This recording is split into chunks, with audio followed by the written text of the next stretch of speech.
नमस्कार, मेरा नाम ज्ञानेश्वर है और आपने देखना शुरू किया है लाइव सिटीज। मेरे साथ रोज की तरह दिल्ली से जुड़ रहे देश के जाने माने सीनियर जर्नलिस्ट अजीत द्विवेदी जी।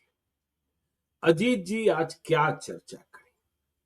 हम बिहार के लोग, पुराने सरकारी स्कूलों में पढ़े हुए लोग, लेकिन आज जो हमने देखा पढ़ा, बीपीएससी 17वीं प्रारंभिक परीक्षा का नतीजा कल बिहार लोक सेवा आयोग ने घोषित किया था। 2,03,000 अभ्यर्थी फेल हुए।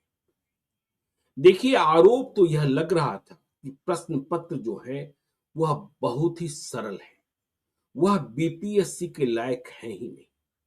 लेकिन बिहार लोक सेवा आयोग ने जो ब्यौरा जारी किया है, उसके बाद तो बिहार की शिक्षा व्यवस्था पर थू थू थू बस यही करने का मन कर रहा है। हम और आप यह कह सकते हैं, यह तर्क भी दिया जा सकता है कि बिहार लोक सेवा आयोग की परीक्षा में दूसरे राज्यों के अभ्यर्थी भी शामिल हुए थे, लेकिन अधिकांश तो हमारे थे, बिहार के थे।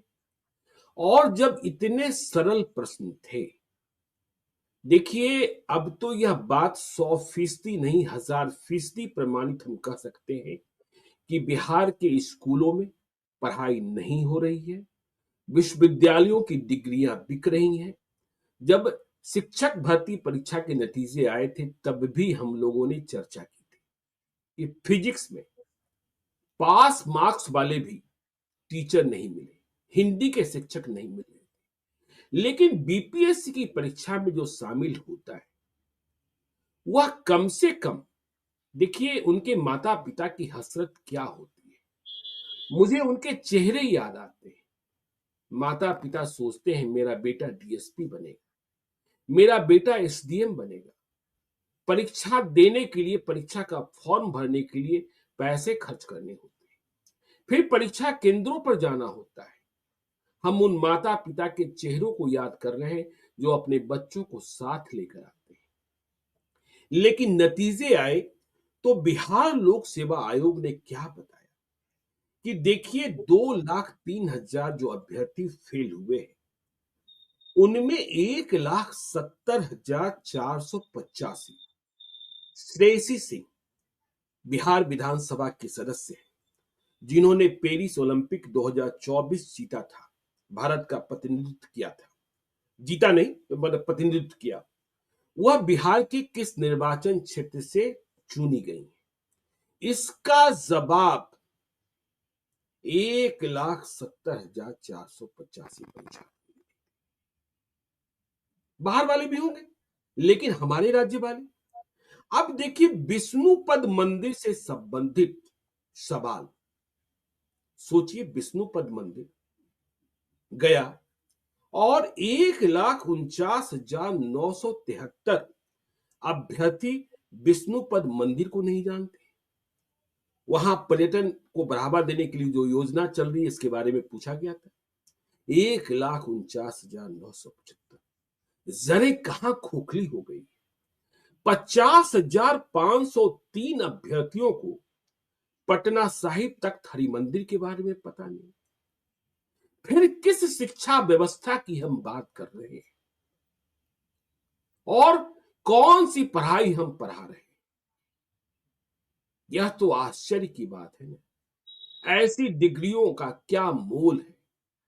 और फिर वही सवाल, 54,000 करोड़ रुपए हम हर साल बिहार की शिक्षा व्यवस्था पर खर्च कर रहे हैं।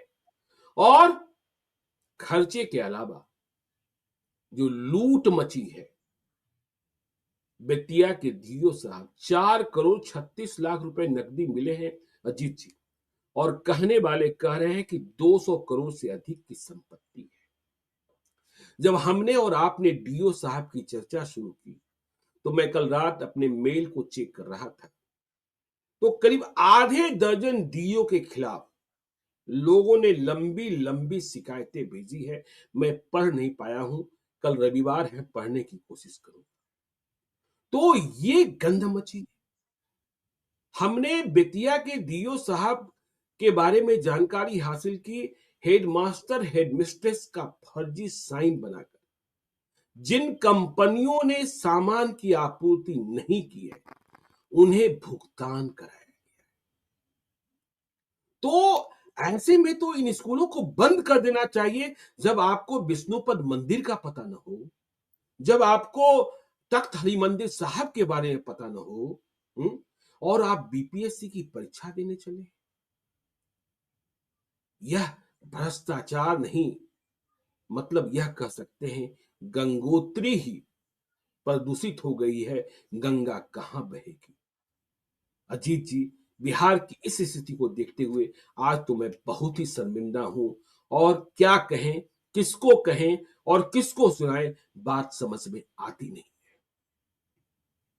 देखिए ज्ञानेश्वर जी, एक दिन और हम लोग चर्चा कर रहे थे, हम वहीं से शुरू करते हैं, थोड़ा लाइटर नोट से शुरू करते हैं। आपने 3 सवाल बताए, उसमें सबसे ज्यादा हैरानी की बात जो थी, जिसको देख करके सबसे ज्यादा हैरानी हुई है, वो तख्त हरमंदिर साहब वाला सवाल है, क्योंकि बिल्कुल। उसमें उसका जवाब भी लिखा हुआ है हम्म। कि मतलब पटना साहिब के तख्त हरमंदिर साहब के बारे में पूछा गया है, तो अपने आप में जवाब ही है कि वो पटना साहिब तो जगह है, मान लीजिए कि बिल्कुल। उसका बिल्कुल। जवाब उसी में है। तो ये बिल्कुल। एक तरह का ट्रिकी क्वेश्चन था, जो हम लोग किसी को ट्रिक करने के लिए पूछते थे। जवाब में ही मतलब सवाल में ही जवाब छिपा होता था, इसमें हम्म। सवाल में ही जवाब छिपा हुआ है। हम्म। और उसका जवाब भी 50,000 से ज्यादा बच्चों ने नहीं दिया, सही जवाब उसका भी नहीं दे पाए। मतलब अगर किसी से पूछा जाए कि पटना साहिब तख्त हरमंदिर साहिब पटना साहिब कहाँ, तख्त हरमंदिर साहब पटना साहिब कहाँ स्थित है, इसका भी बिल्कुल। जवाब कोई नहीं दे पाए। तो ये तो कॉमन सेंस की बात है। इसका मतलब कि जो बच्चे पढ़ाई शिक्षा व्यवस्था, उस पर हम लोग आएंगे, लेकिन जो बच्चे ग्रेजुएशन का सर्टिफिकेट लेकर के निकले हैं, उनका आईक्यू लेवल इतना इतना कमजोर है, इतना पुअर है, इतना माइनस में गया हुआ है कि उनको इन ऐसे सवालों का जवाब भी नहीं पता होता, ऐसे सवालों के बिल्कुल। जवाब भी लोग नहीं दे पाते हैं। हम्म। तो ये एक बड़ी जो जो बच्चे निकल रहे हैं, जो बच्चे हमारे यहाँ जवान हुए हैं बिहार में, वो ये उनकी समझदारी और पढ़ाई दोनों का सवाल है। बिल्कुल। देखिए कुछ सवाल तो ऐसे होते हैं ना, जो कॉमन सेंस तो डेवलप होता है आदमी का, जो नहीं पढ़ा होता है। हम लोगों ने तो गांव में एक से एक इंटेलिजेंट लोग देखे हुए हैं, जो किताबें नहीं पढ़ी हैं, जिनको जनरल नॉलेज की बहुत सारी चीजें नहीं पता है, लेकिन अगर कोई इस तरह का सवाल आप पूछिएगा तो उसका जवाब तलाश लेते हैं वो लोग। जी, बिल्कुल। तो छठी ये कक्षा में पढ़ा दिया जाता था भारत की खोज किसने की, वही पूरा कह रहे हैं, इतिहास पढ़ा वही दिया कह रहे जाता हैं। था, भूगोल और नागरिक शास्त्र। और हम लोग जब पढ़ते थे तो पता नहीं, अब तो ज्यादातर स्कूलों में जो है, या एक सीबीएसई की पढ़ाई होती है, बिहार बोर्ड में तो जो बच्चे पढ़ रहे हैं वो हम लोग देख ही रहे हैं। जी। लेकिन बिहार टेक्स्ट बुक कॉर्पोरेशन की, बीटीसी की जो किताबें होती थी, उन किताबों में 5वीं 6ठी क्लास में हम लोगों को बिहार के तमाम महत्वपूर्ण स्थानों के बारे में बता दिया जाता था, बिल्कुल। तमाम ऐतिहासिक स्थलों के बारे में बताया गया होता था। हम्म। और कुछ तस्वीरें तो ऐसी थी जो आज तक फ्रेम हो गई हैं दिमाग में। जी, बिल्कुल। जिसमें तख्त मंदिर साहब की तस्वीर है, जिसमें गोलघर की तस्वीर है, जिसमें विष्णुपद मंदिर की तस्वीर है। ये तो बिल्कुल। ऐसी तस्वीरें हैं जो एकदम दिमाग में छपी हुई तस्वीर है। हम्म। हम लोगों को 5वीं 6ठी क्लास पास किए हुए अब 40 साल से ज्यादा हो गए, और इसके बावजूद वो तस्वीरें दिमाग में छपी हुई हैं। तो ये आजकल क्या ये सब चीजें नहीं पढ़ाई जा रही हैं? 5वीं 6ठी क्लास में भी बच्चों को नहीं पढ़ाया जा रहा है, ये सब चीजें नहीं पढ़ाई जा रही हैं कि जो बिहार के, हम आज दिल्ली में निकलते हैं, जब आपने इस विषय के बारे में बताया तो हमने याद किया, जो हम अपने घर से अपने दफ्तर जाने के लिए निकलते हैं, तो कम से कम 10 जगह बिहार को निहार का बोर्ड दिखाई देता था। अब तो वो जी। कैंपेन हट गया, हम्म। लेकिन बिहार को निहार का बोर्ड दिखाई देता था। टूरिज्म मंत्रालय का वो पर्यटन मंत्रालय का विज्ञापन कैंपेन था वो। और हम्म। उसमें जो लोगों को आकर्षित करने के लिए जो तस्वीरें लगाई गई थी, वो भी तख्त हरमंदिर साहब की तस्वीर है, कहीं विष्णुपद मंदिर की तस्वीर है, कहीं बोध गया मंदिर की तस्वीर है, कहीं वो डैम की तस्वीर है कैमूर के। तो ये चीजें बिहार सरकार विज्ञापनों में जो चीजें प्रचारित कर रही है, जिनके विज्ञापन अखबारों में छप रहे हैं, जिनको लेकर के अखबारों में रोज खबरें छपती हैं, इसका मतलब कि जो परीक्षा देने गए बीपीएससी के लिए, आप हम लोग बीपीएससी के अभ्यर्थियों की बिल्कुल। बात कर रहे हैं, बिल्कुल। जिनका मिनिमम क्वालिफिकेशन ग्रेजुएशन है, कि जी। उनको बीए पास किया हुआ होना चाहिए। हम्म। तो ये बीए पास किए हुए लोग क्या अखबार नहीं पढ़ते हैं, अखबारों में विज्ञापन तक नहीं देखते हैं, दीवार पर लगी हुई बिहार सरकार के विज्ञापन भी नहीं देखते हैं, 5वीं 6ठी कक्षा की पढ़ाई नहीं की है उन लोगों ने, कि ऐसे ऐसे साधारण सवाल उनको नहीं पता है, इन सवालों के जवाब नहीं अरे पता है। घर में लोगों से नहीं सुनते हैं। देखिए, गया तर्पण के लिए, पुरखों के लिए, मतलब दुनिया में सबसे पवित्र जगह, कौन कौन नहीं आते हैं। और आपको पता नहीं है विष्णुपद मंदिर, आपको पता नहीं है तख्त हरि मंदिर। मैं तो आश्चर्यचकित हूँ और कह रहे हैं कि मेरे पास कोई शब्द नहीं है इसके पास इसके बाद बताने को कि बिहार की शिक्षा व्यवस्था को क्या हो गया है। नहीं तो वहीं हम शिक्षा व्यवस्था पर आने के पहले जो सवाल जो जी, आपने कहा ना कि घरों में सुन लेते, हम जी, पहले तो समझदारी की बात कर रहे हैं, जो बिहार बिल्कुल। के नौजवानों की समझदारी की बात कर रहे हैं हम तो। हुँ, शिक्षा व्यवस्था पर तो अब हम लोग आएँगे, लेकिन जी, ये तो ऐसी चीज़ है, देखिए उसमें बहुत सारे सवाल होंगे। हुँ, ऐसे भी सवाल होंगे जो जो कठिन सवाल भी हो सकते हैं। हो सकता है इन बच्चों बिल्कुल। ने कुछ कठिन सवालों के जवाब सही भी दिए हों। हुँ, उसमें रीजनिंग के भी सवाल होंगे, मैथमेटिक्स के सवाल होंगे, ज्योग्राफी, फिजिक्स के और भी सवाल हो सकते हैं। वो भी जनरल, चूँकि जीएस में, जनरल स्टडीज़ में बहुत सारी चीज़ें होती हैं, बहुत सारे सवाल होते हैं। तो कठिन सवालों के भी जवाब हो सकता है दिया हो, लेकिन ये तो विशुद्ध रूप से समझदारी का सवाल है। समझदारी की बात है कि आपकी समझदारी कहाँ चली गई? हुँ, कि आप ऐसी चीज़ें नहीं जानते हैं, ऐसी चीज़ों की आपकी पढ़ाई नहीं हुई। ये चीज़ें हमारी आँखों के सामने हैं हमेशा। बिल्कुल। बिहार की ये जो चीज़ें बिहार की पहचान है, इन चीज़ों से बिहार की पहचान होती है। और सारी दुनिया जिन चीज़ों को पहचानती है, गया में सारी दुनिया से लोग अपने पितरों का तर्पण करने पहुँचते हैं। और जब हम लोग, यही सारे नौजवान जो आजकल रील देखते हैं और यूट्यूब पर वीडियोज़ देखते हैं, शॉर्ट्स देखते हैं, तो जब बिहार के गरिमा का बखान करते हैं, तो क्या बताते हैं उसमें? यही सारी चीज़ें तो बताते हैं कि हमारे पास सही बात, बिल्कुल। सिख धर्म का हमारा सबसे पवित्र जो तीर्थ हुँ, स्थान है, उसमें से एक तीर्थ स्थान हमारे यहाँ है। यही तो बताते हैं। जैन धर्म का जी, सबसे बड़ा तीर्थ स्थान हमारे यहाँ है, बौद्ध धर्म हुँ, का हमारे यहाँ है। तो ये सब चीज़ें जो बताई जाती हैं, जो बिहार का गौरव गान करने के लिए लोग बताते हैं, आजकल हर जगह बताई जा रही है, वो चीज़ें भी आप नहीं जानते हैं। तो इसका मतलब कि आप जो व्यावहारिक दुनिया है, जो शिक्षा की, ज्ञान की दुनिया है, आप उससे एकदम कटे हुए हैं, आपका कोई लेना-देना नहीं। बिल्कुल। आपने अखबार में विज्ञापन देखा कि बीपीएससी की परीक्षा का वो निकला हुआ है, वैकेंसी निकली हुई है, और आपने फॉर्म भर दिया अपने माँ-बाप की आँखों में धूल झोंकने के लिए। जी, आपकी पढ़ाई का स्तर ये है कि आप तीसरी कक्षा तक की पढ़ाई का स्तर आपका नहीं है, और जी, आप बीपीएससी की परीक्षा में बैठ गए जाकर के। आपने हुँ, अपने माता-पिता के पैसे खर्च कराए, उनके समय बर्बाद किए, और उनकी आँखों में उनको धोखा दिया और खुद को भी धोखा दिया। जी, बिल्कुल। अब आप उसके बाद कहेंगे कि हम बेरोज़गार हैं, हमको नौकरी नहीं मिल रही है। हुँ, तो ये तो ये एक बड़ा साइकिल ऐसा बन गया, एक दुष्चक्र बन गया है। देखिए हम लोग जो इकोनॉमिक्स में पढ़ते थे कि बेरोज़गारी की परिभाषा है कि आपकी योग्यता और क्षमता के हिसाब से आपको काम नहीं मिले। अब बिल्कुल। बताइए कि ये लोग, ये जो छात्र हैं, ये 2,03,000 छात्र जिनको श्रेयसी सिंह किस विधानसभा क्षेत्र से जीती हुई है, मान लीजिए उसमें कुछ लोगों को हम एडवांटेज दे सकते हैं कि आप बाहर के हैं और जी, उनके विधानसभा क्षेत्र के बारे में आप नहीं जानते हैं। हुँ, लेकिन विष्णुपद मंदिर नहीं जानते हैं, आप तख्त हरमंदिर साहब के बारे में नहीं जानते हैं, तो आपकी क्या योग्यता है और क्या आपकी क्षमता है जिसके लिए आपको कोई भी नौकरी मिलनी चाहिए? बिल्कुल। कोई भी नौकरी मिलनी चाहिए। तो आपके आईक्यू स्तर, आपका जो इंटेलिजेंस क्वोटिएंट है, वो तो एकदम ज़ीरो है, आपका माइनस में है। ऐसा ज़ीरो हो गया अजीत जी आपको बताएँ पिछले दिनों एक व्यक्ति एक पत्रकार बनने को मेरे पास आए, कहीं काम भी कर रहे हैं। तो कोई लड़का मुझसे मिलने आता है तो मैं ये नहीं कहता कि तुम मोबाइल पर टाइप करो या कंप्यूटर पर टाइप करो। मैं कहता हूँ कागज़ पर लिखो और उसने कागज़ पर लिखा और मेरे सामने लेकर आया। अशुद्धियाँ जो थी वह तो थी ही, ग्रेजुएशन ग्रेजुएट तो किया ही हुआ था। हमने जब यह देखा कि उसने हिंदी में अपना नाम भी गलत लिखा, अब तो हमने सोचिए। माथा पीट लिया। और देखिए यहीं मैं आता हूँ जो आप कहते हैं कि नौकरी माँगोगे, तीसरी कक्षा की पढ़ाई भी तुम्हें नहीं आती है। पिछले दिनों हमने पॉडकास्ट किया था नवनीत सिंह बेगूसराय के हैं। उन्होंने स्विगी, फ्लिपकार्ट की नौकरी छोड़ी और 8 वर्षों में 700 करोड़ रुपए की कंपनी बना ली अफसर एचआर। उन्होंने कहा कि देखिए बॉटम जहाँ 15,000 18,000 रुपए की नौकरी है, उसके लिए लड़के-लड़कियां नहीं मिल रहे हैं। हमने पूछा योग्यता क्या चाहिए? योग्यता बस इतनी चाहिए कि आपको अंग्रेजी में लिखा हुआ पता ठीक से आप पढ़ लें और उसे सहेज कर रख दें। तो सोचिए आप सरकार से नौकरी मांगते हो, सरकार कसूरवार है क्योंकि पढ़ाई और शिक्षा व्यवस्था चौपट हुई है और सिर्फ डिग्रियां बिक रही हैं। तो आप इस लायक नहीं रहे, आप ग्रेजुएशन करके चले आ रहे हैं और आपको अपना नाम भी हिंदी में लिखना शुद्ध तरीके से नहीं आ रहा है और इतना आसान नाम था कि पूछिए मत अजीत जी, क्या कहे क्या न कहे। अब आप सोचिए कि उस जिस व्यक्ति की आप बात कर रहे हैं, जी, उसके पिताजी ने भी तो सोचा होगा कि बेटा ग्रेजुएशन कर लिया, हो सकता है जर्नलिज्म का कुछ सीखा हो, कुछ लिखने पढ़ने की बातें उसने अपने घर में बताई हो लोगों को, बिल्कुल। और उसकी ये स्थिति है। तभी जब हम अखबारों में खबर पढ़ते हैं कि चपरासी की बहाली के लिए जो वैकेंसी आई थी, उसमें एमए पास और पीएचडी किए हुए सैकड़ों लोगों ने आवेदन किया। तो बिल्कुल, हमने हमको देखा हैरानी है नहीं यहाँ होती। विधानसभा में जब बहाली निकली थी, बीटेक हाँ, वाले, एमटेक वाले और एमए वाले लाइन लगाकर घंटों-घंटों लाइन लगा के खड़े थे।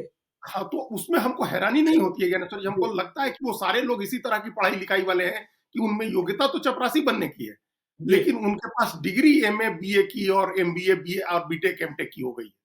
बिल्कुल। योग्यता उनमें चपरासी बनने वाली है, तो वो चपरासी की नौकरी खोज रहे हैं। इसको इस तरह से ग्लैमराइज़ नहीं, इसको हम लोग इस अंदाज में पेश किया जाता है जैसे क्या कितनी बेरोज़गारी हो गई है देश में। हुँ, लेकिन ये इससे बेरोज़गारी की तस्वीर साफ नहीं होती है, क्योंकि हुँ, अच्छे जो जिनके पास बीटेक की डिग्री है, एमबीए की डिग्री है, उनके लिए नौकरी की कमी नहीं है। ये वो लोग हैं जिन्होंने कहीं न कहीं से फर्जी डिग्री की है, बिना पढ़ाई के जिन लोगों ने डिग्री हासिल की है। जी, तो इनको भी अपनी योग्यता का अंदाजा है कि हमारी योग्यता चपरासी बनने की है, तो ये लोग चपरासी बनने वाले में जाकर के फॉर्म भरते हैं। हुँ, तो हम लोगों के यहाँ पूरी जो शिक्षा व्यवस्था की, अब आइए हम लोग समझदारी की बात कर चुके हैं, इनकी बिल्कुल। समझदारी कैसे, क्योंकि अगर अगर आँख कान आप खुले रखेंगे, हुँ, अखबार पढ़ेंगे, टेलीविज़न पर न्यूज़ देख लेंगे, या आपके पास आपके हाथ में जो स्मार्टफ़ोन है, उसी में ढंग की कुछ चीज़ देख लेंगे, तो आपको ये सब चीज़ें पता होंगी कि तख्त मंदिर साहब और विष्णुपद मंदिर और गोलघर और बोधगया का मंदिर, ये सब पता होंगी आपको चीज़ें। जी, आप वो भी नहीं कर रहे, वो समझदारी भी आप में नहीं है। हुँ। आप पता नहीं कंटेंट भी क्या देख रहे हैं, वो भी भगवान ही जानता है कि आप लोग क्या देख रहे हैं, बच्चे हमारे यहाँ बिहार के। नहीं अब आइए कंटेंट पढ़ाई-लिखाई की। आजकल मैं जो देख रहा हूँ रील्स बन रहे हैं, मुझे तो लगता है बिहार पुलिस को संज्ञान लेना चाहिए, यदि इतने सक्षम है, हर बात में कट्टा निकाला जा रहा है। हर हाँ, बात में कट्टा निकाला जा रहा है, बिल्कुल, वो बिल्कुल। नकली बंदूक ही होता है, लेकिन आप क्या दिखा रहे हो और क्या समझा रहे हो? हाँ? कलम की बात तो भूल ही गए, कट्टे की बात हो रही है। हाँ, उसी की बात है, वही रील देख रहे हैं, तो आपकी वहाँ से भी जो कोई सामान्य समझ डेवलप होनी चाहिए। कई बच्चों ने सैकड़ों, हमको लगता है कि आजकल सरकारें कह रही हैं कि हमें स्मार्टफ़ोन देंगे, जी, लैपटॉप देंगे, तो किस चीज़ के लिए देंगे उनको? यही रील्स देखने के लिए कि मरीन ड्राइव पर वो लड़की को पेट्रोल टंकी पर बैठाए हुए हैं और एक चक्का पर बाइक चला रहे हैं। ये रील जी, देखने के लिए चाहिए स्मार्टफ़ोन और ये लैपटॉप। पढ़ाई के लिए तो नहीं चाहिए। पढ़ाई कर रहे होते तो ये स्थिति नहीं होती कि 2-2 लाख बच्चों को ये पता नहीं होता कि विधायक उनकी कहाँ की है, या विष्णुपद मंदिर कहाँ है? विष्णुपद मंदिर कहाँ है? इतना आसान सवाल अगर बिल्कुल, पूछा जाए और इसका बिल्कुल। जवाब अगर 1,70,000 बच्चे नहीं दे रहे हैं, तख्त हरमंदिर साहब कहाँ है, और 50,000 से ज़्यादा बच्चे इसका सही जवाब नहीं दें, तो वो समझदारी की बात हो गई। नहीं, अब नहीं, आप आप पढ़ाई समझदार की व्यवस्था पर। मैं देखिए आप शिक्षा व्यवस्था पर आ रहे हैं, इसके पहले मेरे पास तो रोज़ ही आते रहते हैं जो पत्रकार बनने के लिए अच्छे यूनिवर्सिटी के पढ़े बच्चे आते हैं। मैं 2-3 बहुत आसान सवाल प्रारंभिक पूछता हूँ। बिहार में कितने जिले बिहार में पत्रकारिता करनी है? आपको जानकर आश्चर्य होगा 96 से 97% बच्चे लड़के-लड़कियाँ नहीं बताते हैं बिहार में कितने जिले। बिहार के चीफ मिनिस्टर को जानते हैं। बिहार के डिप्टी सीएम का नाम पूछ दीजिए नहीं बताएँगे पत्रकार बनना है। बिहार में विधायकों की संख्या कितनी है पूछ दीजिए, नहीं बताएँगे, आपको पत्रकार बनना है। कहाँ क्या हो रहा है?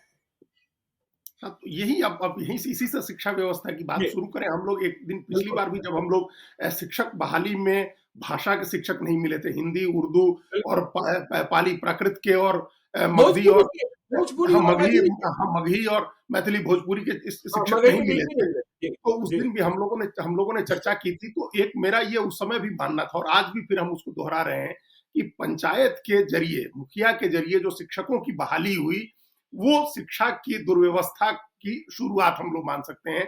मतलब इस नई जो अभी पीढ़ी है। जी। देखिए, हुँ, शुरुआत तो 90 में हो गई थी, 91 में जब जब कॉपी किताब खोल करके और लिखने की अनुमति मिल गई, जब छात्रों को ये कर दिया गया कि स्कूल क्लास दरवाजे बंद कर दो और लोग किताब से लिख लें, कॉपी हुँ, लेकर के जाइए, घर से लिख कर के ले आइए। जब ये लालू यादव के सत्ता में आने के अगले साल जब शुरू हो गया था, हुँ, तो डिटोरिएशन शुरू हुआ। लेकिन उस समय तक एक पीढ़ी ऐसी थी जो जो पहुंच गई थी 12th तक, ग्रेजुएशन तक अच्छी पढ़ाई करके। बिल्कुल। तो नीचे से अच्छी पढ़ाई करते हुए आई थी, तो हमने तब भी देखा था कि अगर 50-60%, 70% बच्चे किताब से लिख रहे हैं, तो उसमें 30% बच्चे ऐसे भी होते थे जो अपने ज्ञान से, अपने नॉलेज से लिखते थे, अलग बैठ करके वो जी, अपना लिख करके और कॉपी जमा करते थे। तो हुँ, वो एक पीढ़ी थी, लेकिन अब वो सब लोग बाहर चले गए, वो पीढ़ी खत्म हो गई। हुँ, और जिस पीढ़ी ने 5वीं 6ठी क्लास से, मतलब 5-6 साल की उम्र में शुरू किया है 2005-6 से पढ़ना, अब वो पीढ़ी बीपीएससी दे रही है। किताब देखकर लिखने वाली पीढ़ी भी खत्म हो रही है। हाँ, वो भी खत्म हो गई, वही कह रहे हैं कि हाँ, अब वो भी पीढ़ी अब खत्म हो गई। अब वो पीढ़ी भी जी, 40-50 साल की हो गई, 45 साल की जी, हो गई, तो बिल्कुल। उस पीढ़ी का भी टाइम खत्म हो गया। हुँ, अब ये पीढ़ी जो है, ये वो पीढ़ी है जिसमें ज़्यादातर बच्चे हैं जिनको पंचायत से चुने गए, मुखिया द्वारा बहाल किए गए शिक्षक पढ़ा रहे हैं। हम्म, तो इसका मतलब कि जो किताब बेसिक किताब है उसमें से भी कोई चीज नहीं पढ़ाई जा रही। जी, आपने जो सवाल कहे, हम लोग ये सारे छठी सातवीं क्लास में पढ़ लेते थे कि बिहार की चौहद्दी क्या है, अब हमारे जिले की चौहद्दी क्या है, बिल्कुल, हमारे कितने जिले हैं, कितने प्रमंडल हैं, और उन सबको याद करने के तरीके निकाले जाते थे। बिहार की चौहद्दी क्या है, कि कितने विधानसभा सीटें कितनी है, लोकसभा सीटें कितनी है, स्पीकर कौन है, ये सारी चीजें बताई जाती थी। देश के हम्म, बिहार के कितने राज्य हैं, देश में कितने राज्य हैं, और सभी राज्यों के मुख्यमंत्रियों के नाम, सभी जी, राज्यों के राज्यपालों के नाम, प्रधानमंत्री और उनकी मंत्रिमंडल के नाम, अनेक हम्म, देशों में राजदूत कौन है उनके नाम हम लोग याद करते थे 10th की पढ़ाई होने के पहले पहले। तो बिल्कुल, जो जनरल नॉलेज की पढ़ाई थी वो साधारण आपकी सामान्य पढ़ाई में साथ साथ चलती थी। तो हम्म, आजकल वो चीजें भी नहीं पढ़ाई जा रही हैं, क्योंकि जिन लोगों को मास्टर बहाल किया गया, शुरू के 8-10 साल तो ज्ञानेश्वर जी ये रही कि उन लोगों ने आउटसोर्स कर दिया, कि हम्म, उनको 5,000 रुपए मिलते थे, 2,000 रुपए पर किसी और को नीचे रख दिया, वो जाकर के बैठ रहा है अपना गाय भैंस चराता, और स्कूल में जाकर के बैठ के हाजिरी बना रहा है तो मास्टर 5,000 की भी नहीं जगह। मिले थे, कम ही, और पहले तो और भी कम था। जी, तो बिल्कुल। 1,500 पर था, हमको जी, ध्यान है जी, 1,500 रुपए पर जी, शुरुआत हुई थी शिक्षा मित्र हुँ, की। हुँ, लेकिन मान लीजिए कि जब हम ये 5, 6, 7, 8 जब भी हुआ हो, उसमें से हुँ, आउटसोर्स किए हुए लोग थे, तो कोई पढ़ाई नहीं हो रही बिल्कुल। थी। हुँ, तो वो बच्चे जब, जिसको हम लोग कहते हैं कि जड़ मजबूत होनी चाहिए, हुँ, बेस मजबूत होना चाहिए, तो कहाँ से बेस मजबूत होगा? जब पढ़ाई ही नहीं उसकी पहली, दूसरी कक्षा में, तीसरी कक्षा में जब उसको अक्षर ज्ञान ही नहीं दिया गया, तो वो हुँ, कैसे नाम सही लिखेगा? लेकिन ये बच्चे इसी पर, अच्छा उसके बाद फिर एक देश को नष्ट करने वाली एक चीज सर्व शिक्षा अभियान चल रही थी हम लोग के देश में। जी, हुँ, 8वीं क्लास तक फेल नहीं कराएंगे, हुँ, 10वीं क्लास तक फेल नहीं कराएंगे, मतलब प्रमोट करते जाना है बच्चों को। वो बताइए? किसी तरह से पढ़े न पढ़े, वो हुँ, आपको प्रमोट करने जाना है, उसको फेल हुँ, नहीं करना है। नो डिटेंशन पॉलिसी थी। तो हुँ, नो डिटेंशन पॉलिसी का नतीजा ये हुआ कि ये अब बच्चे आए, खाना खाए मिड डे मील में, और फिर चले गए। उनको ना पढ़ाई करनी है, ना अटेंडेंस बनाना है, उनको पता है कि हम पास कर जाएंगे। जी, तो 10वीं पास कर गया बच्चा। अब हुँ, माता पिता को रहता है कि 12वीं पास कर जाए, मैट्रिक पास कर गया, अब इंटर पास कर जाए।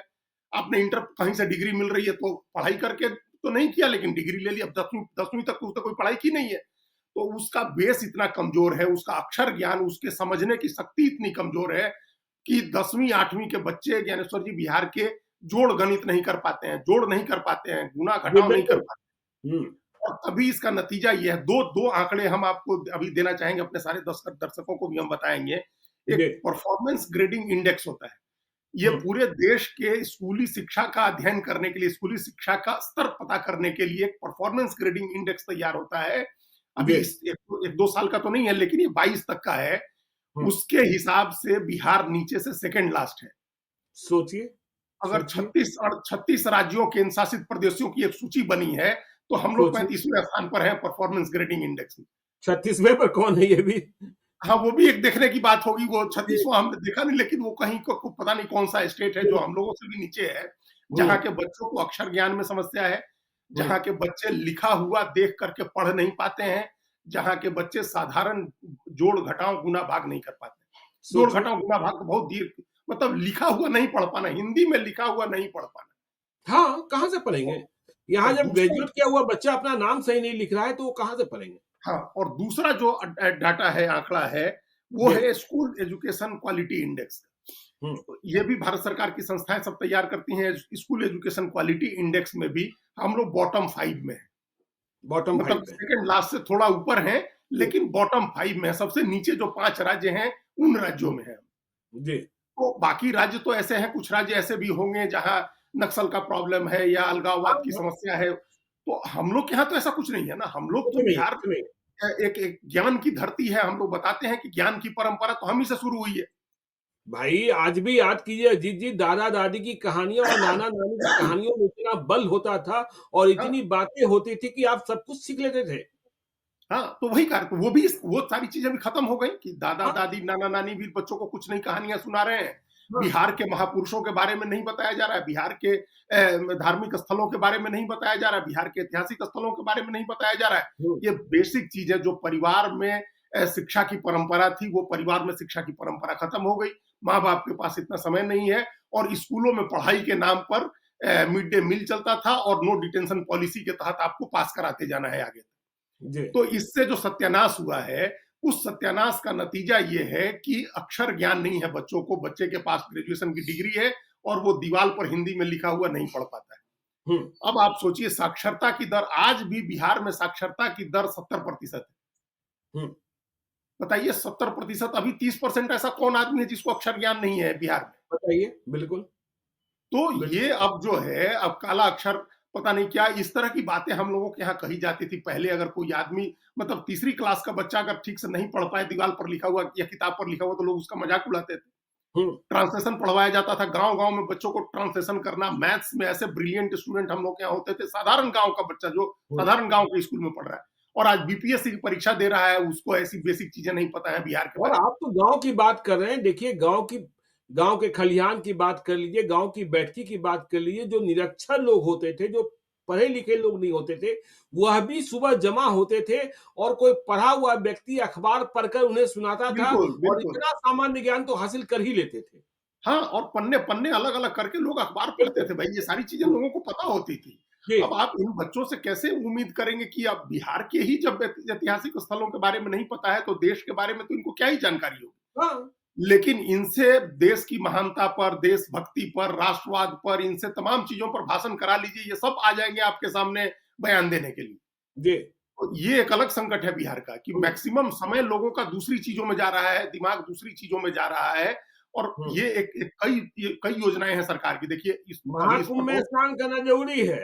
हाँ, वही कह महाकुंभ रहे हैं, में महाकुंभ में हाँ, स्नान करने के लिए, हाँ, ये महान भारत की महान परंपरा है, इस पर कोई सवाल नहीं उठा सकता है। हाँ, लेकिन बिल्कुल। लेकिन महान भारत की और महान बिहार की ज्ञान की परंपरा है, उसमें तुम सबसे फिसड्डी हो गए, ये कोई शर्म की बात नहीं है। मैं अभी अभी इस कार्यक्रम को रिकॉर्ड करने के पहले अभयानंद जी बिहार के डीजीपी उनके साथ पॉडकास्ट रिकॉर्ड कर रहा था। तो मैंने उनसे पूछा कि आप महाकुंभ में स्नान करने जा रहे हैं? उन्होंने कहा नहीं ज्ञानेश्वर जी, मैं नहीं जा रहा।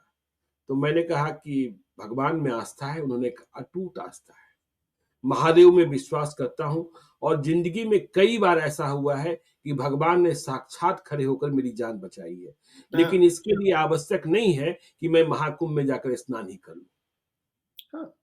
एकदम ठीक बात है। तो ये अपनी आस्था निजी आस्था की बात होती है, जो जा रहा है वो भी ठीक है, नहीं जा रहा है वो भी जी, ठीक है। लेकिन बिल्कुल। आप ज्ञान की परंपरा, वो हमारी हमारी संस्कृति का पार्ट है, महाकुंभ हमारी इतिहास धार्मिक उसका हिस्सा है, तो शिक्षा हुँ। भी तो हमारे धर्म और संस्कृति का ही हिस्सा रहा है। हाँ, सबसे पहले हम लोग दावा करते हैं कि हम सबसे पहले सभ्य हुए, हम सबसे पहले ज्ञान की भूमि बिहार, हमने सबसे पहले यूनिवर्सिटीज़ बनाई, हमने सबसे पहले पढ़ाना, शिक्षा देना शुरू किया। बिल्कुल। तो अब वो शिक्षा की परंपरा कहाँ चली गई? हुँ, तो ये एक तो ये पूरे सोसाइटी पर हम सवाल उठा रहे हैं, एक तो पूरी सोसाइटी का सवाल है। जो प्रशांत किशोर हमेशा कहते हैं, हम लोग तमाम जितने लोग हैं प्रशांत किशोर की जो भी आलोचना करें, हुँ। लेकिन उनके इन सवालों का जवाब कौन देगा कि माँ-बाप क्यों नहीं जाकर के स्कूल में पूछते हैं कि मास्टर आया कि नहीं है? हाँ, स्कूल में पढ़ाई हो रही है कि नहीं हो रही है? मास्टर हाँ, की बिल्कुल। हाज़िरी लगती है, मास्टर को वेतन तो उसी के टैक्स के पैसे से दिया जा रहा है ना, हुँ, 54,000 करोड़ रुपया जो आपने बताया वो तो टैक्स का पैसा ही है ना। और वो पूछता क्यों नहीं है गार्जियन जाकर के कि टीचर आए कि नहीं? हम लोगों के यहाँ टीचर आते थे, घरों पर आते थे, स्कूल के टीचर घर पे आ जाते थे शिकायत करने, कंप्लेन करने, गार्जियन स्कूलों में देखते थे कि पढ़ाई हो रही है कि नहीं आ रहे हो। तो ये सब चीज़ें कहाँ चली गई? नहीं तो एक मुझे तो एज़ जानकर अ आश्चर्य हुआ सोसाइटी, जी कि मैं अभी पिछले दिल्ली प्रवास में मैं किसी व्यक्ति से मिला और स्कूल वाले ही मतलब उन्होंने सरकार में अपनी ज़िम्मेवारियों का निर्वहन किया है, अब किसी प्राइवेट स्कूल बड़े स्कूल को जॉइन किया है। उन्होंने बताया कि दिल्ली के मुख्यमंत्री आती थी, मैं दिल्ली के चुनाव से नहीं जोड़ रहा हूँ। दिल्ली की मुख्यमंत्री आतिशी मतलब और उनका कार्यालय सीएमओ दिल्ली के सरकारी स्कूलों से व्हाट्सएप ग्रुप में सीधे कनेक्टेड है और वहां क्या हो रहा है क्या नहीं हो रहा है इसकी जानकारी और इसे मॉनिटर किया जाता है डेली बेसिस पर। क्या कभी बिहार में हम यह सोच सकते हैं किसी हाँ, नहीं, मंत्री जी को किसी डायरेक्टर साहब को देखिए के पाठक चले जाते थे इधर एस सिद्धार्थ भी कहीं कहीं चले जा रहे हैं लेकिन बस यह सांकेतिक है इसके असर क्या हुए और इससे नतीजे क्या सुधरे हम आउटपुट की जब तक बात नहीं करेंगे रिजल्ट की जब तक बात नहीं करेंगे ये 58,000 करोड़ रुपयों का खर्च जो है वह फालतू ही हम कहेंगे। हाँ, तो ये तो ऑप्टिक्स है ना, आपने जो कहा ना कि वो ऑप्टिक्स है, दिखाने के लिए जी आप एक सेक्रेटरी एक जगह चला गया, सेक्रेटरी को कहीं जाने की ज़रूरत थोड़ी है, बिना गए आप सारी चीज़ों को ठीक कर सकते हैं। बिल्कुल। पिछली बार भी जब हम लोग शिक्षक बहाली पर चर्चा कर रहे थे, तो सोशल ऑडिट की बात आई थी। जी अभी इस पूरे मामले की ऑडिट होनी चाहिए, शिक्षा हम्म, व्यवस्था की ऑडिट होनी चाहिए, व्यवहारिक तरीके से इस बात का की जाँच होनी चाहिए है कि आखिर स्कूलों में क्या पढ़ाया जा रहा है। हम्म, कोई क्वालिटी टेस्ट है, कोई क्वालिटी इंश्योर करने का कोई उपाय निकालना चाहिए। अभी हम ये भी खबर देख रहे थे कि बिहार सरकार अपना एक इंडेक्स बनाने की सोच रही है, क्वालिटी इंडेक्स एजुकेशन को लेकर के। तो हम्म, अभी हम लोग उस लायक नहीं आए हैं, बिहार सरकार को मेरी ये नसीहत है कि अभी मत करिए कोई इंडेक्स बनाने के ये योग्य अभी हम लोग नहीं हुए हैं। पहले पढ़ाई की, पहले उसके उसमें सुधार करिए, पढ़ाई की व्यवस्था में सुधार करिए, लोगों को जवाबदेह ठहराइए, मास्टर को, हेडमास्टर को, और ये डीईओ जिनकी बात आप कह रहे थे, जिले में जो एजुकेशन ऑफिसर हैं, इन सब लोग को जवाबदेह ठहराइए। इनके यहाँ से आप इन सब की भी परीक्षा लेते हैं, लेकिन वो भी दिखावा होता है, फर्जी परीक्षा होती है, दिखावा होता है, सब आदमी उसमें पास ही कर जाता है। कभी पात्रता परीक्षा करके, कभी किसी मास्टरों को 100, 200, 500 को हटाइए निकालिए, लेकिन अब हटाइए निकालिएगा तो आंदोलन शुरू हो जाएगा। फिर उस आंदोलन से निपटना आपके लिए तो एक ऐसा चक्र, दुष्चक्र बन गया है कि राजनीतिक फायदे के लिए, अपना राजनीतिक नुकसान न हो इसके लिए आप कार्रवाई भी नहीं कर सकते हैं, और आप क्वालिटी भी इंश्योर नहीं कर सकते हैं कि क्वालिटी एजुकेशन दें। आप टीचर्स नहीं तैयार करते हैं। उस दिन भी हम लोग एक चर्चा कर रहे थे कि जो मिनिमम क्वालिफिकेशन चाहिए है, वो क्वालिफिकेशन भी हजारों लोग नहीं हासिल कर सके टीचर बनने की। वो सब लोग भी ग्रेजुएशन तक की पढ़ाई किए हुए थे। 2 लाख लोग जो कॉम्पिटिटिव एग्जाम में, अगर 2,03,000 आदमी फेल कर जाए, मतलब न्यूनतम जो सिलेक्शन का मार्क्स है वहां तक नहीं पहुंच सके, ग्रेजुएट किया हुआ आदमी, तो ये तो बड़ा सवाल हो गया शिक्षा व्यवस्था पर। तो ये ऊपर शिक्षा सचिव से लेकर के, शिक्षा के प्रधान सचिव से लेकर के, और नीचे एकदम जो सबसे निचले पायदान पर प्राइमरी स्कूल का मास्टर है, उस तक को जिम्मेदार ठहराने की बात है ना ये। शिक्षा मंत्री को भी, इंक्लूडिंग शिक्षा मंत्री को भी। पटना के जितने सरकारी कॉलेज हैं उनके प्रिंसिपल के बारे में पता कर लीजिए। या तो वह जाति के कारण है, या तो वह पार्टी के कारण है, या तो वह जिले के कारण है, और चौथी जो सबसे बड़ी योग्यता होनी चाहिए कि शिक्षा के प्रति उनका लगाव कितना है, यह सबसे अंतिम पायदान पर है। हाँ, मतलब वो तो है, वो तो हमको लगता है कि पहली योग्यता बना दी गई है कि आपकी शिक्षा के प्रति आपका कोई लगाव नहीं है तो आप प्रिंसिपल बनाए जाएंगे। इसके अलावा अगर शिक्षा के प्रति जरा भी लगाव रखते हैं तो आपको पढ़ाई के काम में नहीं लगाया जाएगा। इस आधार पर लगता है चयन होता है। और फिर वो एक संकट, जो पीढ़ी का संकट है, ये एकदम, इसको आप कहिए कि ये जिसको बोलते हैं स्ट्रक्चरल फेल्योर, जिसको बोलते हैं, एकदम स्ट्रक्चरल फेल्योर है एजुकेशन का बिहार में। और ये पिछले 30-35 साल की एक उपलब्धि बिहार की है। बिहार के तमाम, ये जो दोनों पार्टियों का राज रहा, दोनों नेताओं का राज रहा, इनकी ये उपलब्धि है कि बिहार में अब इस तरह के बच्चे पैदा हो रहे हैं, मतलब तैयार हो रहे हैं, ग्रेजुएट जो जवान हो रहे हैं। जो इसके पहले, जिनके बच्चे भी थोड़े समझदार थे, पढ़ने लिखने में सक्षम थे, जिनके माता पिता सक्षम थे, वो बच्चे बाहर चले गए।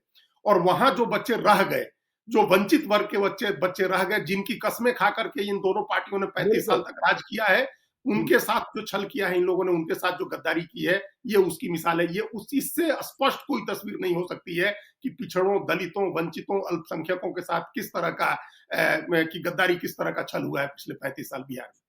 तो चलिए, इससे स्पष्ट कोई तस्वीर नहीं हो सकती, और फिर से बिहार की शिक्षा व्यवस्था को हम थू थू थू करते हैं, और हमारी चर्चा आगे भी जारी रहेगी। आपने जो आज सुना और समझा, आपकी क्या प्रतिक्रिया है? आपकी प्रतिक्रियाओं का हम इंतजार करेंगे, जरूर पढ़ेंगे, ताकि आगे भी हम बहस कर सकें। तो देखते रहिए लाइव सिटीज को। यदि अब तक आपने हमारे यूट्यूब चैनल लाइव सिटीज को सब्सक्राइब नहीं किया है तो जरूर कर लीजिएगा, और यदि इस वीडियो को आप फेसबुक पेज के माध्यम से देखें तो पेज को लाइक कीजिएगा। हैंडल एक्स पर हमें फॉलो कीजिए। धन्यवाद।